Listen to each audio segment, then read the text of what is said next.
So this is a LeetCode problem 46, where you need to find the permutations of the given nums array list. So for example, you'll be given an example 1 and 2, and you need to find all the combinations that are possible with that specific list. So we'll be using a recursive approach for this specific solution. Although we can use the inbuilt permutation function for that, which we won't be doing today. So what I'll be doing is first we'll be defining the variable n, which will contain the length of nums, since we'll be using the length of nums quite frequently.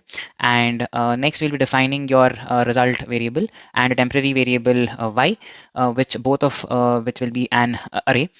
So next what you'll be doing is you'll be defining the actual function, which will be a recursive function. I'll just write it as recursive p, recursive permutation, right? So in this specific function, first you will be checking if your specific temporary y has reached the length of your nums. If so, if your specific result set has reached the length of your actual nums, then you can append it to the actual result set. Result dot append. You can actually push a copy of that specific temporary variable or temporary array, which will be something like this y colon colon, right? This is a colon.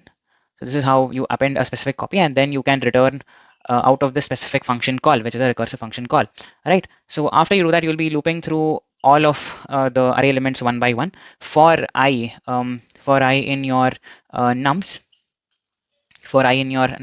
what we'll be doing is first we'll be checking whether or not the specific temporary variable contains the current iterative element. If it contains, then if it does not contain, then we'll be pushing it. So if I is not in y, if I is not in y, then I'll be appending that specific element into the temporary result set. So y dot append, right? Y dot append I. I'll be doing this. So we'll be calling this recursive function again. So I'll just call recp. Sorry for that. Recp. Which is your recursive function call, and I'll be next after that specific call, I'll be popping out the previous element. Right. So for each element, there will be a recursive call. For each define the specific element, the specific function, I can just call this function once in my main function, and I can just return. My result set, which is res.